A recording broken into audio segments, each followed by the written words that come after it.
people were doing the same thing that they were doing for Michael, in the sense of okay, I gotta stop you. I can't let you keep going. No, stop. I can't let you. No, I can't. No, I can't let you keep.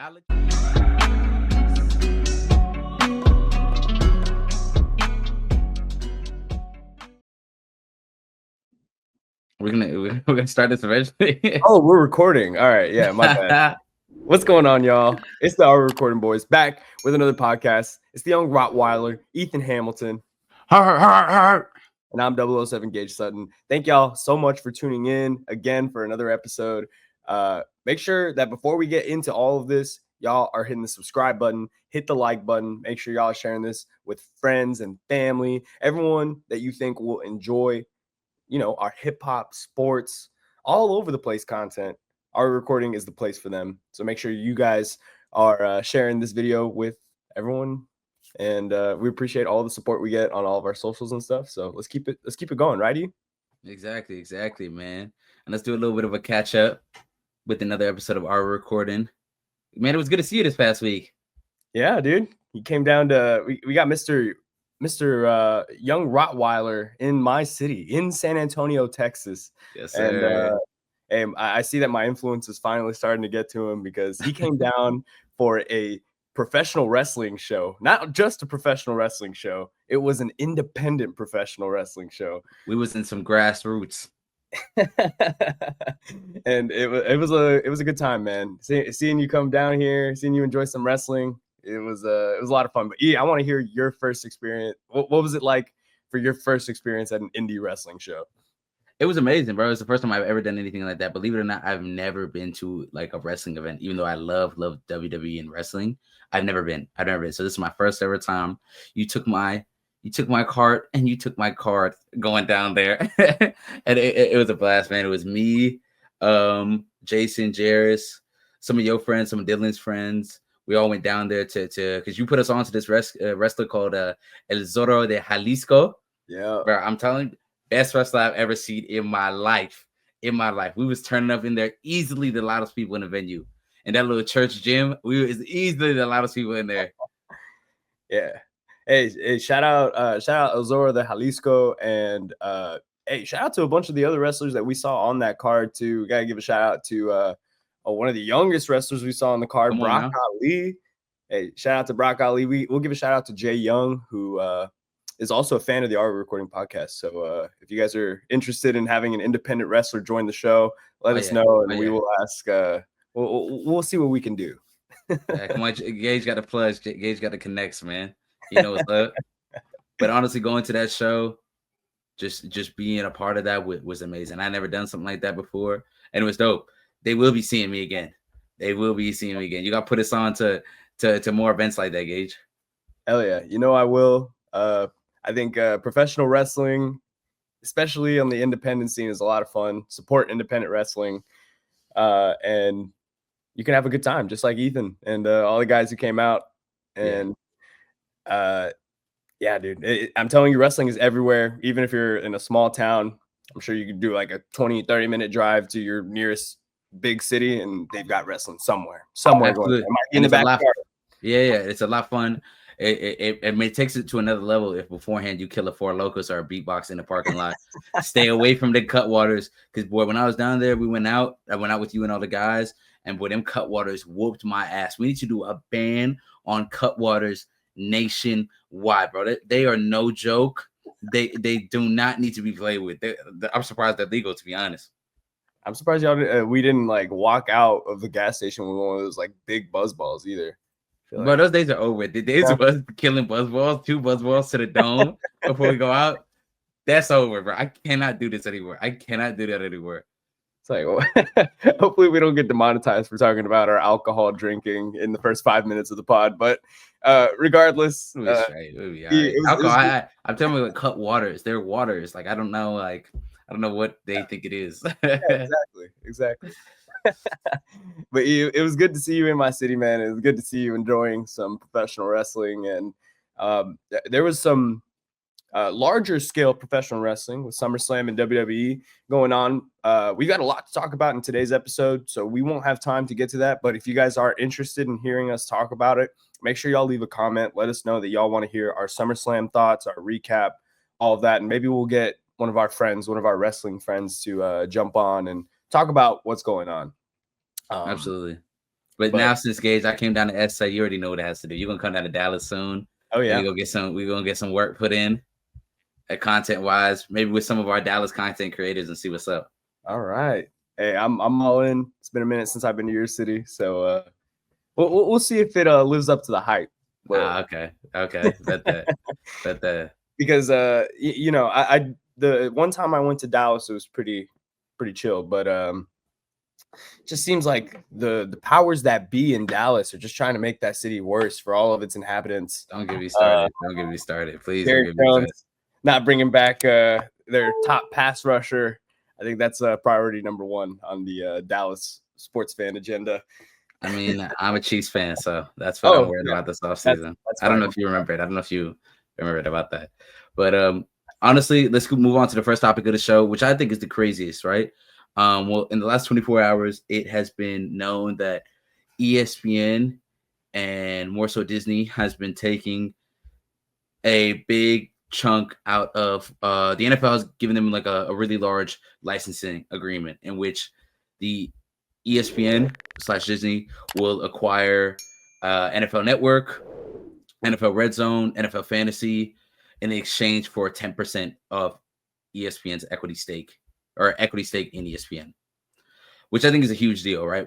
We haven't seen necessarily a big major sports organization take ownership in a sports news station since whenever.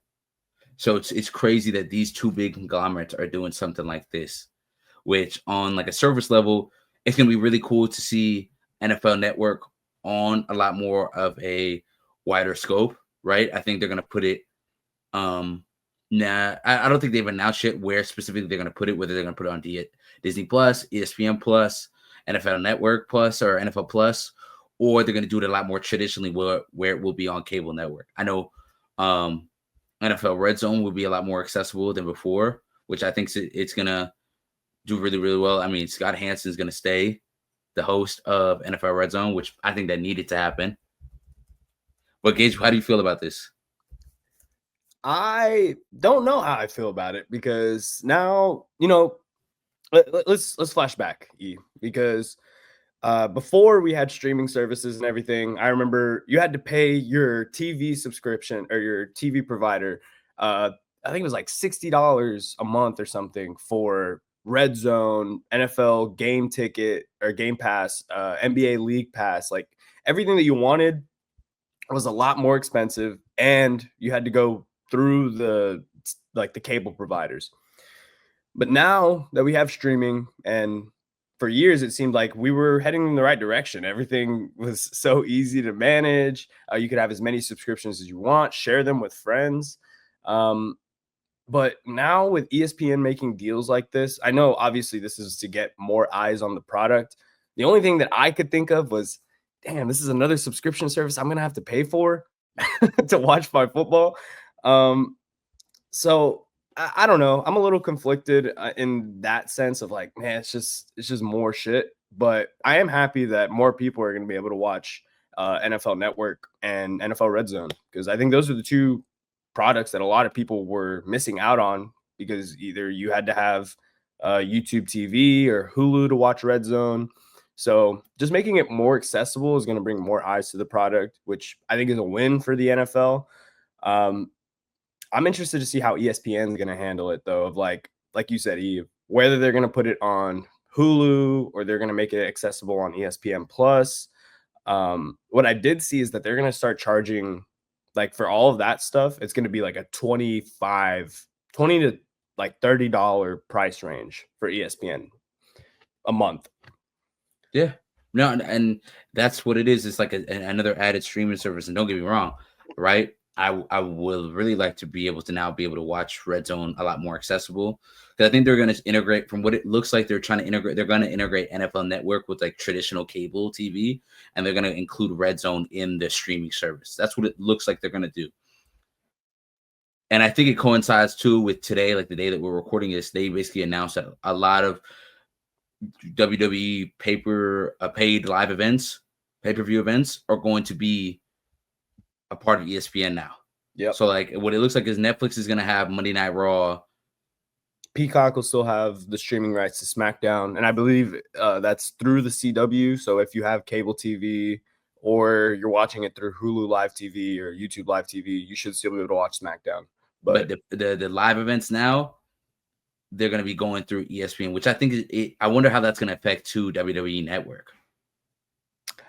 I mean, the network's been down for a while. My thing, more importantly, is how it's going to affect Peacock, because Peacock was the one that was getting all of the premium live events. You weren't paying anything extra for them. See, I didn't even know that. You put me on.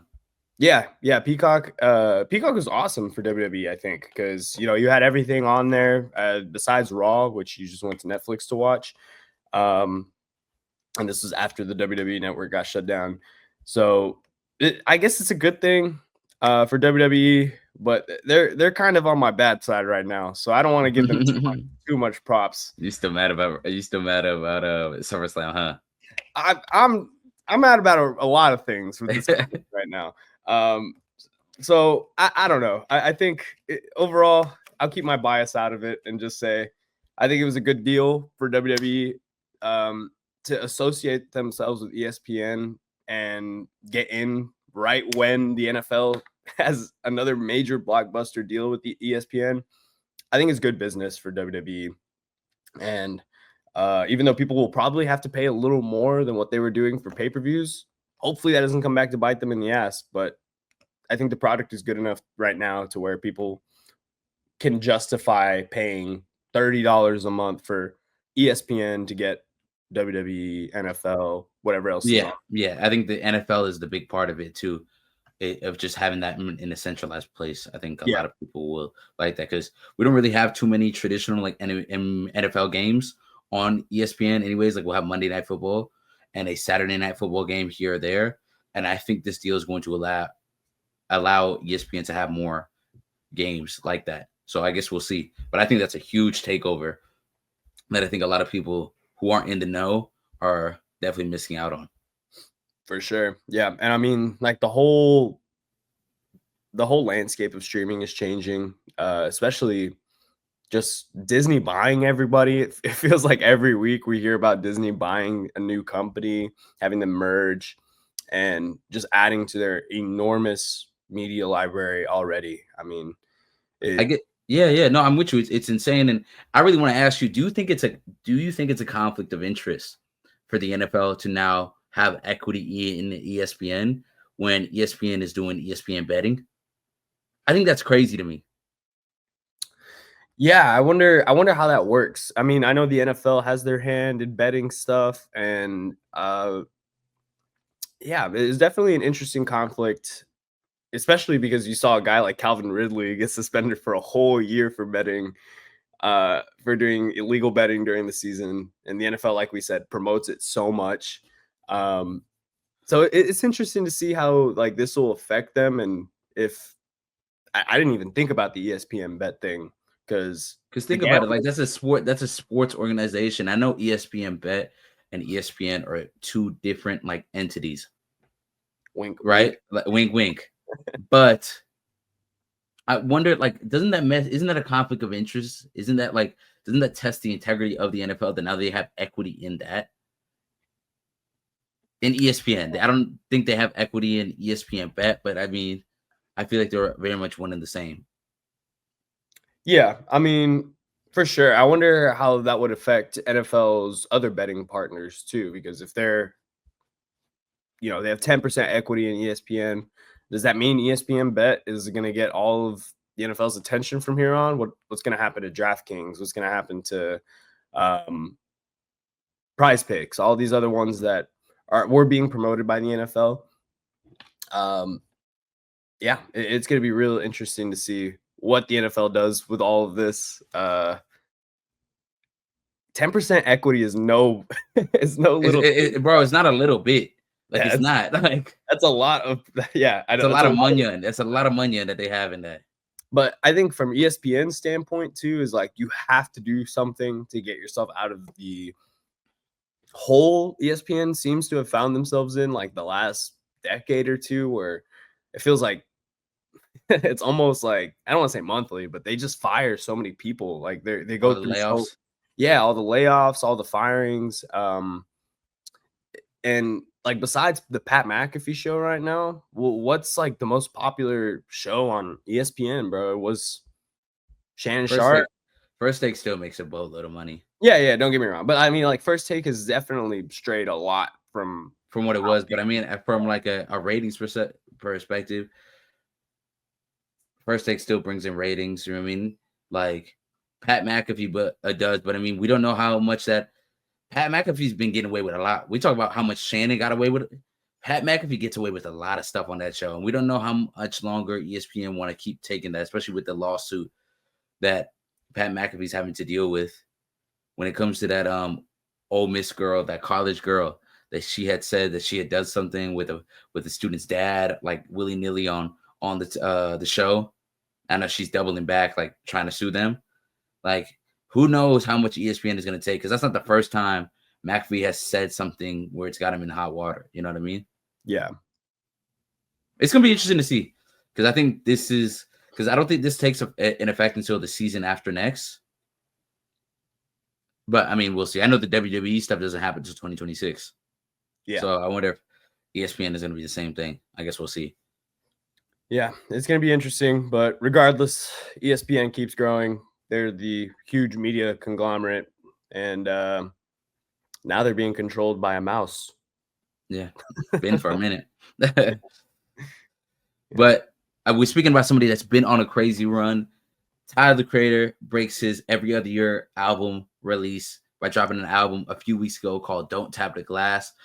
Now, I would consider a surprise album. He gave us like a 3-day notice that it was coming out.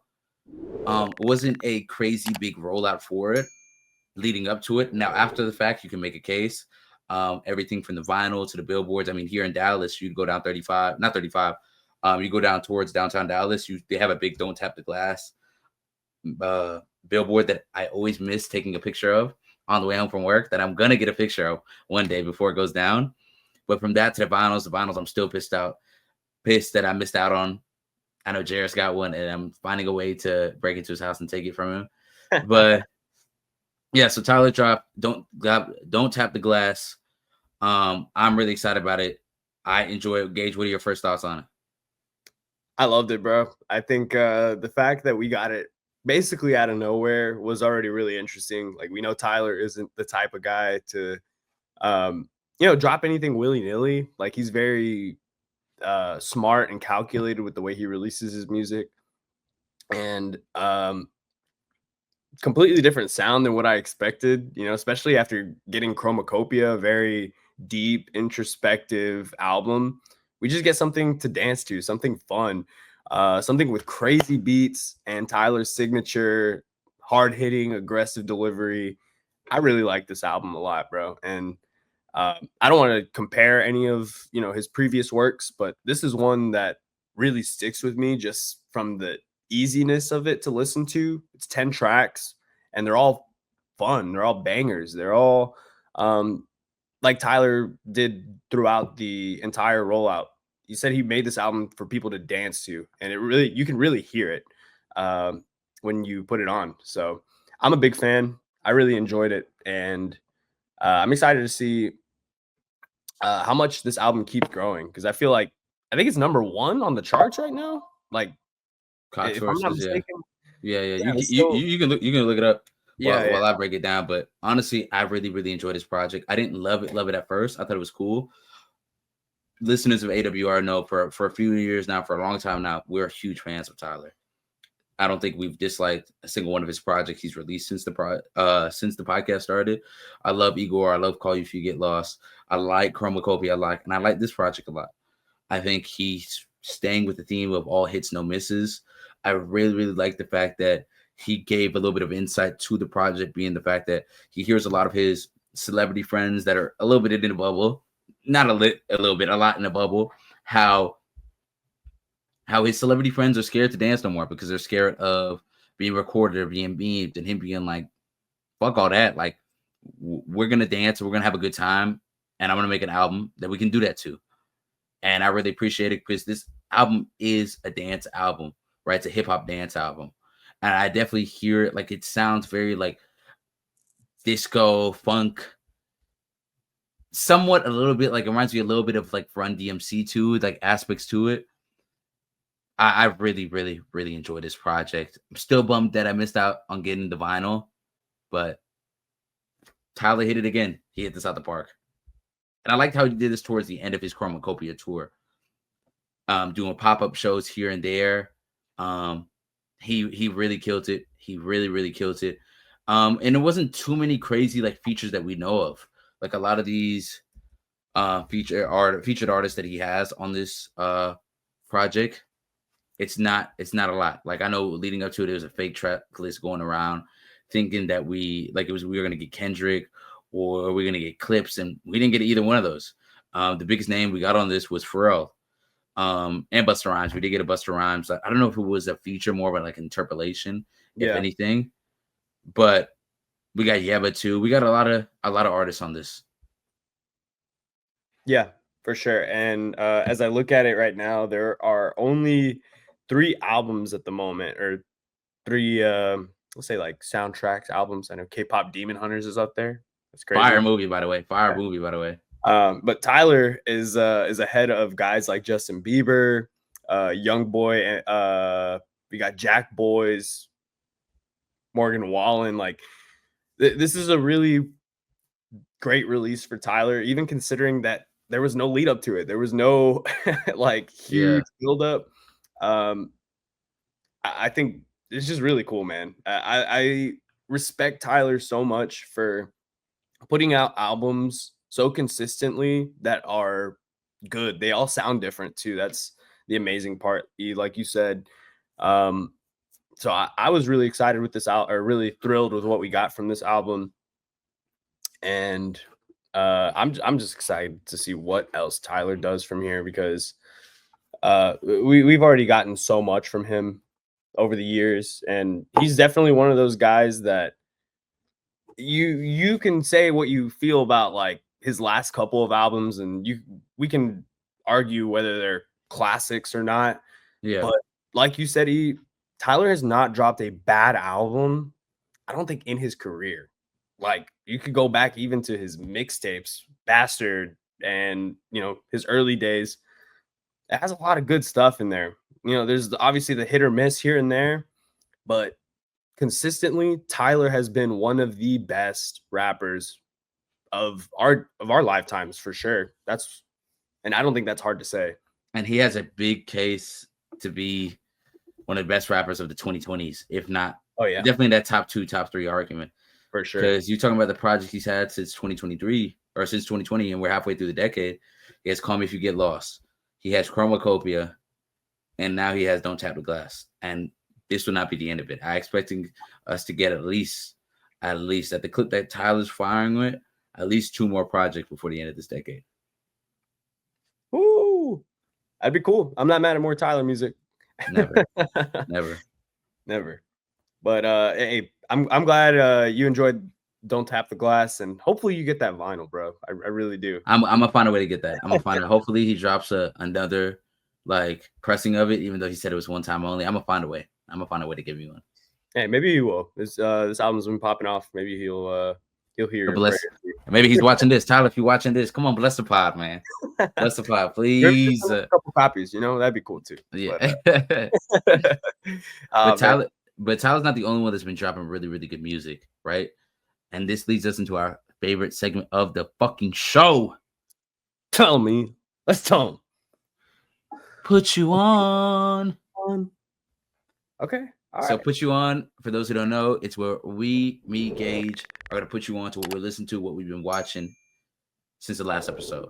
So, Gage, do us the honors. You want to go music or you want to go TV first? Let's do TV and movies first. What you got? All right. I have been a big movie buff, going to the movie theater. And my put you on for this week is Together. It is a body horror film with Alison Brie and Dave Franco. And if you like the substance from last year, you're definitely gonna fuck with this movie. That's kind of all I'll say about it because I don't want to say too much. But if you're into like horror movies, you're into like weird body horror, and I think it was just a good time in general. I definitely check out Together. It's in theaters right now. Bet that.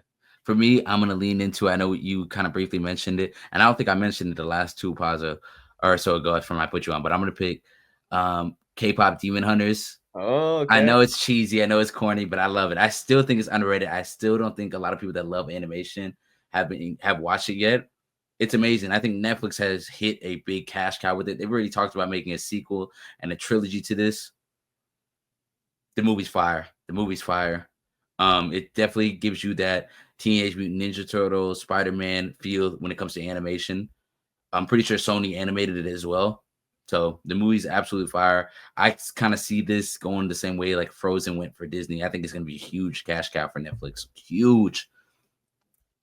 Hell yeah. I love it. I haven't seen K-pop Demon Hunters, but I've heard all of the discussion around it, and I've been told that the animation is amazing and that I would really enjoy it. No, so. It is. It's going to be a little songy, a little singy-songy, a little bit, like I said, like a Frozen. But honestly, I think you should give it a shot, man. It's really, really good. I've already put a couple people onto it, and they've loved it. So give it a shot and let me know. Let me know.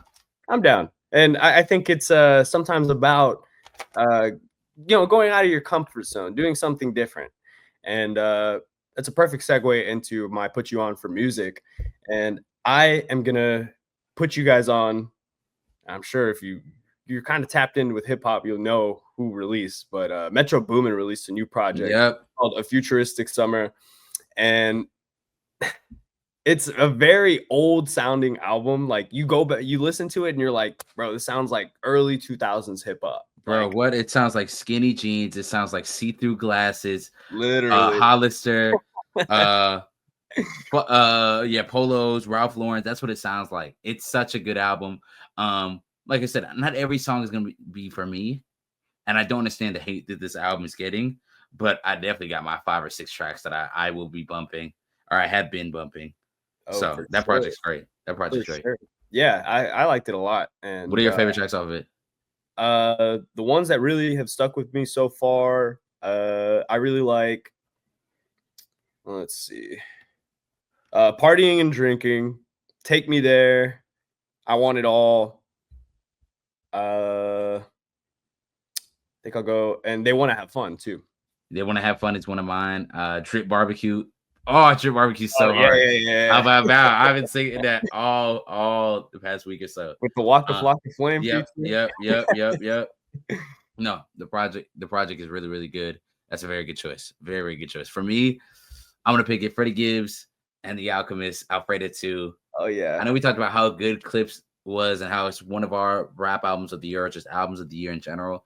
Alfredo 2.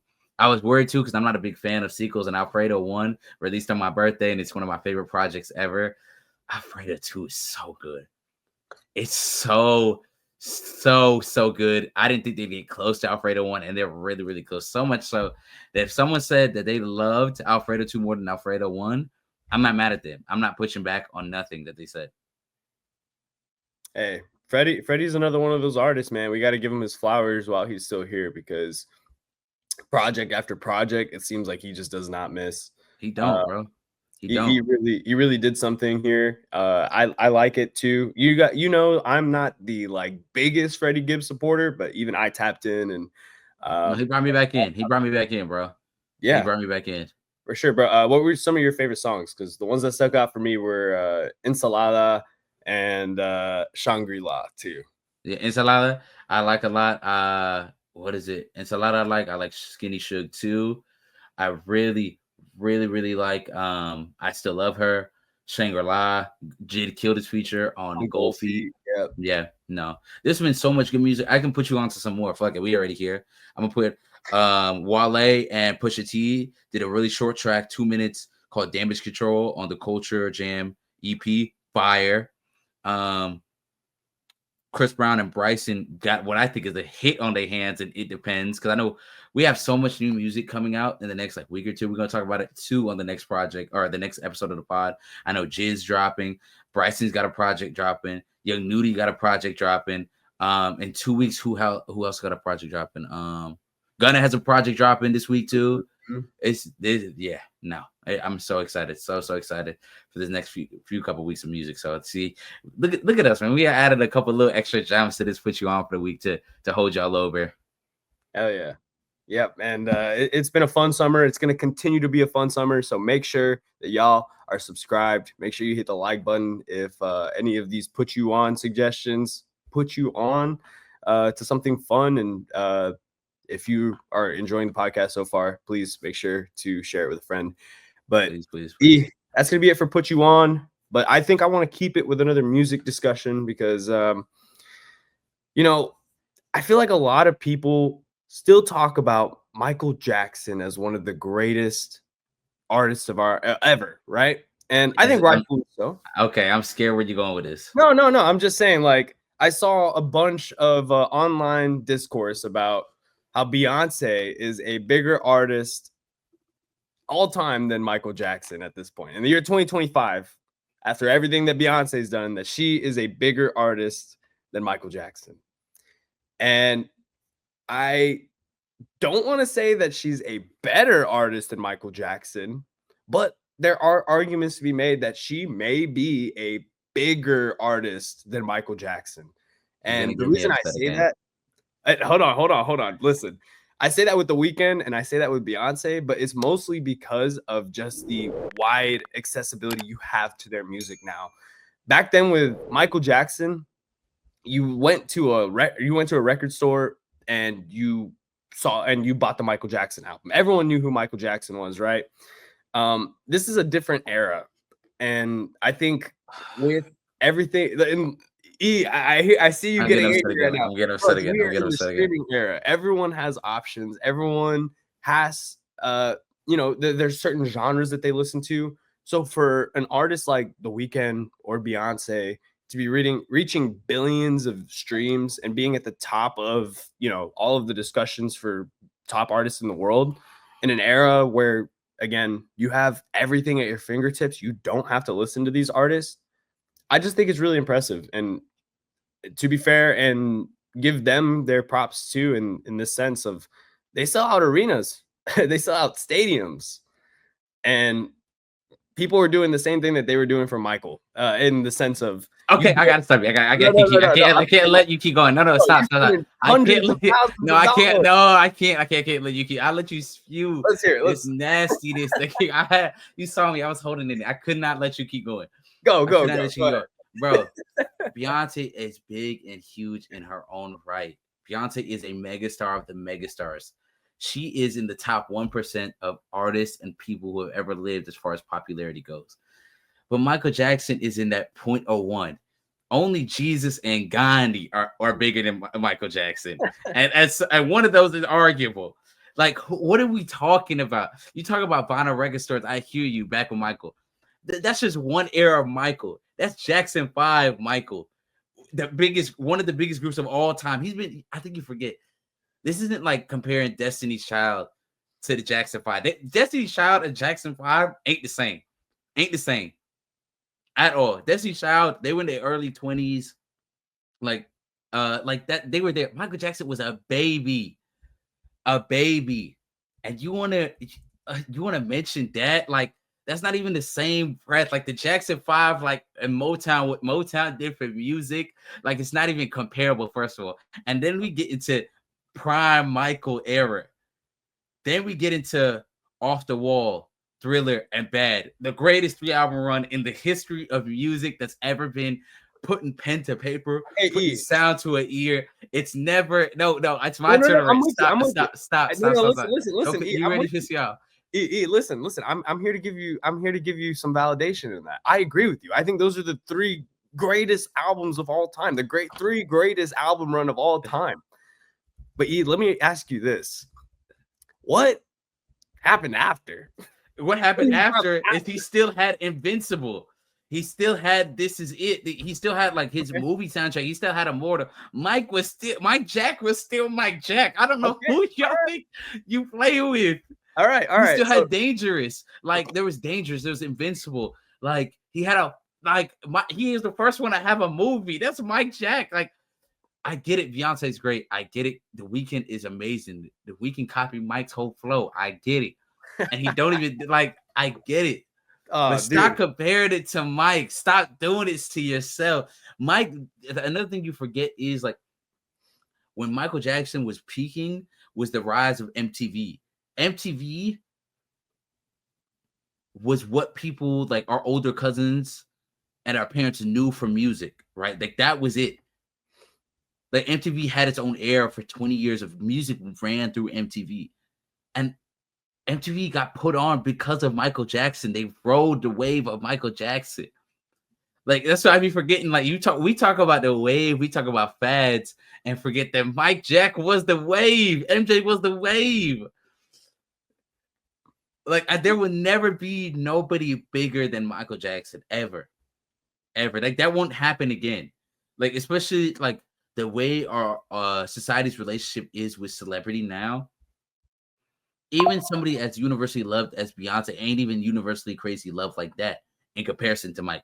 People loved Mike, and Mike did it in the era of the Beatles, Prince, even his own sister Janet. Like he did it in the era of some greats. That Beyonce did it in some greats too, but not like that. Like he did it with Stevie. Like he did it with them all. Like that's Mike. That's who everybody looks to. Is him.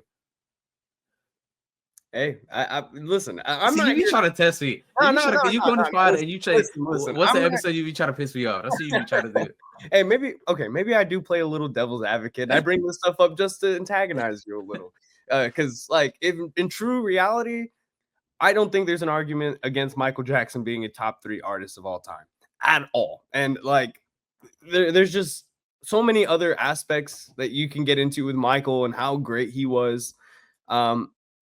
But I think the one thing, and this is where I'll concede and why I kind of brought it up though, is I see the point that Beyonce fans and the Weeknd and me saying that like the Weeknd. I love how you just threw me in for the Weeknd because you're the only Weeknd fan. Yeah, because I will be in these Twitter replies with my burner saying like, hey, Abel is better than Michael. One day I'm gonna find that burner. One day I'm gonna find that burner.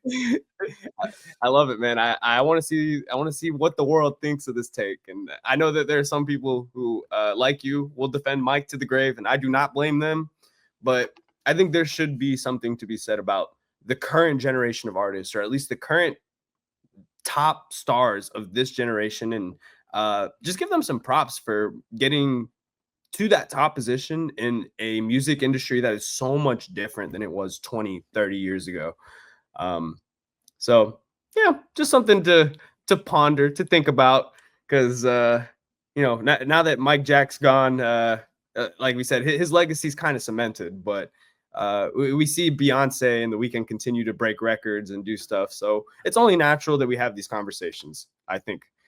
But hey, you might be muted, E, because you might have.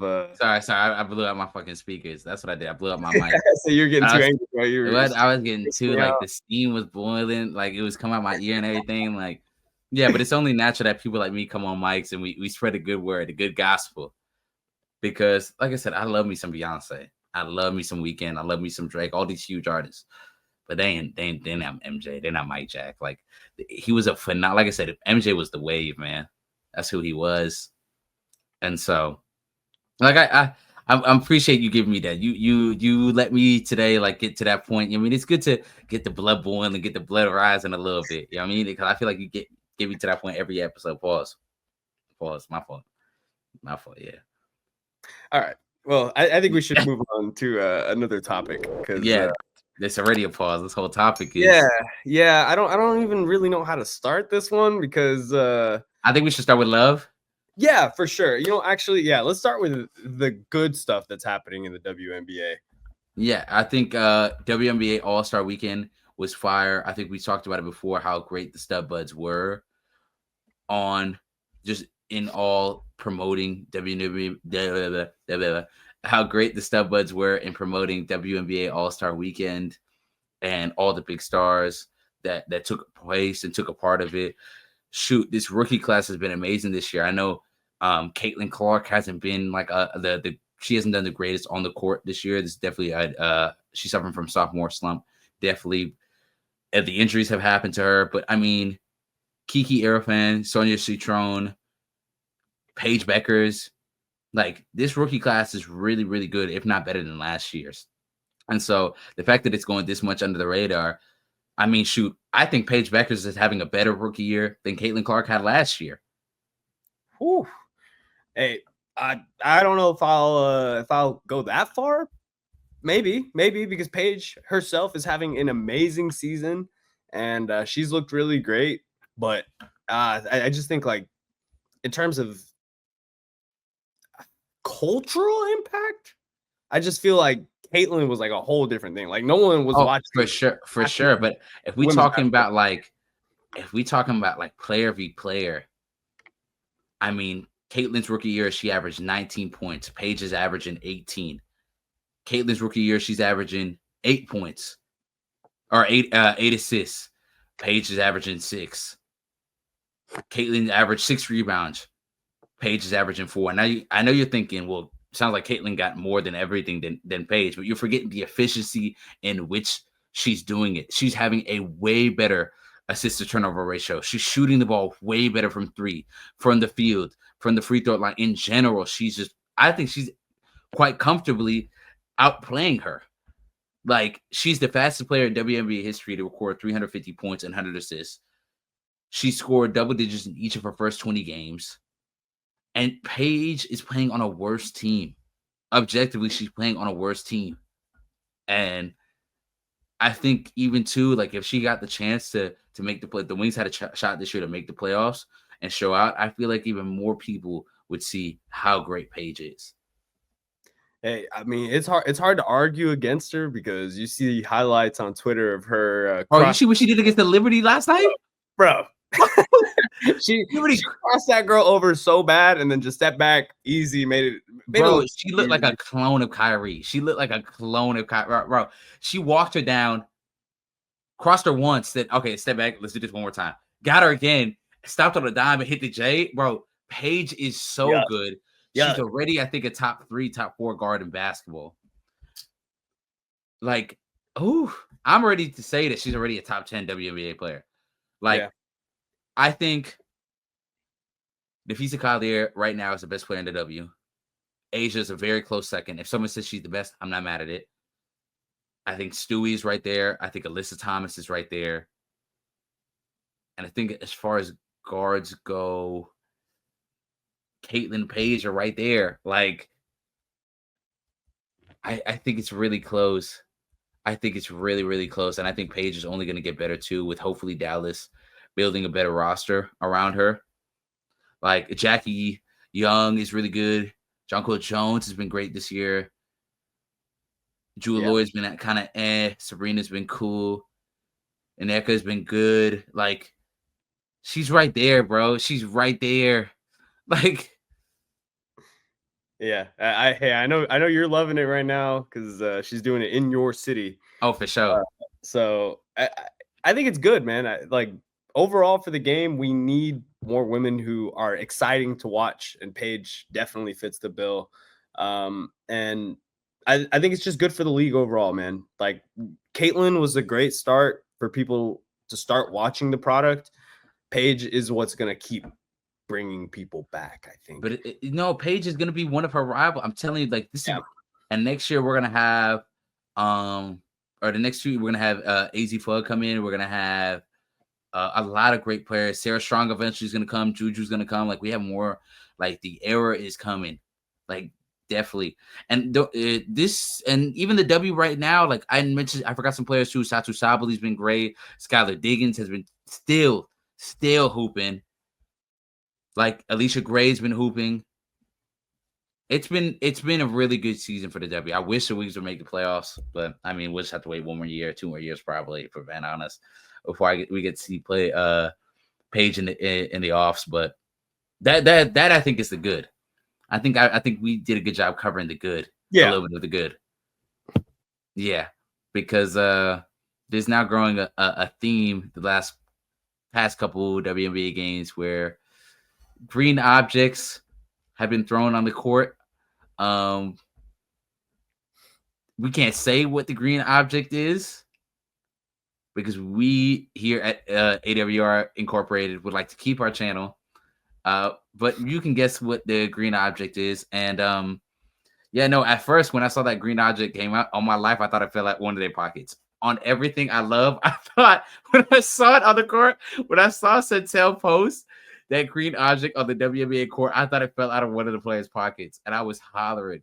But the idea that someone walked into the arena with that and threw it on the court is outrageous because now it's becoming a theme. Last night, it ended up hitting Sophie Cunningham, like it hitting her leg, hitting her foot, and Kelsey Plum kicked it off the court, and they were all laughing about it. And I feel like it's about to start a dangerous precedent where we're really going to have to start banning those objects. I thought already it was a ban to bring them. You know what? I don't want to. All I'm going to say is that they're sneaking it in somewhere. Yeah. I don't want to know how they bringing it into this arena. But this is outrageous. I think it's good. Like but my thing is I'm so afraid of this hitting one of those players in the face. Because if it hits one of those players in the face, they're a forever meme. Like a forever meme. Like we might have to quit the W. Like, think about like where, if I'm correct, like the first one I saw, they threw it from like a higher level. Bro, they threw it from like the rafters. Yeah, like it was not a like, oh, just a little toss from someone at courtside. Like this is someone who threw that. It gains. Anyone take physics? Like it takes velocity. It's gonna hit you in the face. That motherfucker is flying through the air. Bro, like I said, that's not gonna feel nice. Like, yeah, you're gonna get memed to oblivion because you just got hit in the face with a green schlong. But like, dude, could you just imagine like you're trying to play? It's gonna hurt. It's fucking hurt, bro. Like, and the fact too, like I would like if I'm security, I would be laughing my ass off that they're really asking me to go in the stands to find out who threw this object. Like who threw this? Who did this? Who did this?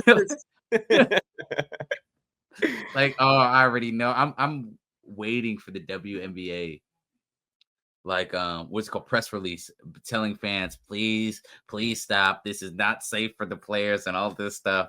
I'm ready for it because it's coming. Like, pause, but it's bound to happen again because this is not like now that everyone knows this is a thing.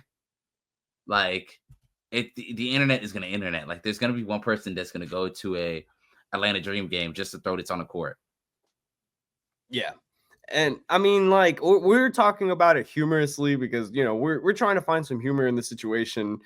I mean, there's just nothing like you can kind of take it not seriously when we're talking about something like this. But at the same time, you look at it from like a player point of view and you're like, man, this just sucks. Like if you're a fan of the WNBA or one of these players, that just sucks that you're having to worry about this, that the league is having to put out a statement and that this is like what's being associated with your league. So I can't imagine this happening in the NBA or the NFL. It's happening in the NFL for sure. Yeah. People have thrown dildos onto the field, but I mean, it's just like, I just said that. We're deep in the show, bro. Don't even worry about it. We're deep in the show. I'll bleep it, bro. We'll make sure that gets fixed and we don't get demonetized. But yeah, dude, like it's happened in other leagues, but like you said, I think it's starting to set a precedent, and like people are gonna be like, "Oh, it's funny to do it at the women's basketball games." Like, I don't know. I think if you want to make it a thing, and you want to start doing it at all the games. Do it at NBA games. Don't just like do it to these women because you don't respect them or you don't like the sport. Like, regardless, I think you're paying for a ticket to get into the building, so I guess you're supporting them somehow. But then to turn around and do that, like, I just think it's kind of fucked up. So absolutely, it's like, all right, bro, like it's mad disrespectful. Like, let's be honest, it's mad disrespectful for sure. So just for those, if you're one of our listeners that's doing it, like it was funny the one time, but like enough. Like let's calm down because that shit is crazy. It's crazy that's allowed on the court. Yeah, and that like I wonder what kind of like repercussions you face for that too, because I'm sure security finds you and like they'll rough you up a little bit, but like do you go to jail? Like you're definitely banned from like games and stuff, but like I can only imagine like you sitting in that cell being like, yo, like what did you Gage? What you come in for? Like, what did you go in for? And you're like, well, I kind of threw like, I kind of got banned from arena. Oh, what'd you do? I kind of threw something on the court. What'd you throw? I'd rather not. I'd rather not. Bad. But no, I just feel like that's some crazy shit to be happening in the world of sports. For sure. And that's why we're talking about it. And I think the ultimate thing that I want to like say for this as we kind of close the show out is like, don't let this be the reason why you start watching the WNBA. Let the things like the Paige Beckers highlights or the Caitlin Clark highlights be why you tune into the WNBA, because like the weird things like this are always going to happen in other leagues and they might pique your interest or whatever, but like don't to people who watch the WNBA too, don't let this deter you from supporting the league, because like these are the kind of things that can slow down the rapid progression of a league that desperately needs it, bro. Like they need to start building or continue to build their product, and they just can't let little things like this along the way, because you know it's gonna come, bro. Like there are gonna be people who are gonna do stupid shit like this. They got to stay smart and keep with everything that they've been doing and promoting the players that have gotten them this far. I do like Sydney Colson leaning into it a little bit. She's hilarious. And so her dressing up as the green object was very funny. And so I do like that a little bit. But that's pretty much all we got. What were you saying? No, I was just gonna say, like, shout out to the WNBA players too, who have kind of taken it on the metaphorically, yeah, metaphorically on the chin. My bad. Take it. Yeah, because it's like metaphor. Metaphorically take it on the chin and just decide to push through and not have some fun with it. Yeah, for sure. Well, that's gonna be another episode of the Are We Recording podcast. Thank you guys. If you made it through the show, please like and comment. Let us know at the bottom of the page that you made it through the show. And maybe we'll give you something, right? A like on the comment, because we don't got no money to be giving out yet. But we appreciate it. We were able to cover my trip down to SA, ESPN's Takeover, a new Tyler Creator album review, as we'll put you guys onto some music, debates from Michael Jackson, and talk some WNBA, man. We covered a lot of bases today. Oh, yeah, for sure. And that's what you come to this podcast for, is the most fun, most hey, we cover our bases. That's what I'll say. Yes, we do. And to close us out, you already know who it is. Young Rottweiler, Ethan Hamilton, Bark, 007, my partner in crime, Mr. Gage Sutton. And we'll catch you on another episode of Our Recording. Peace.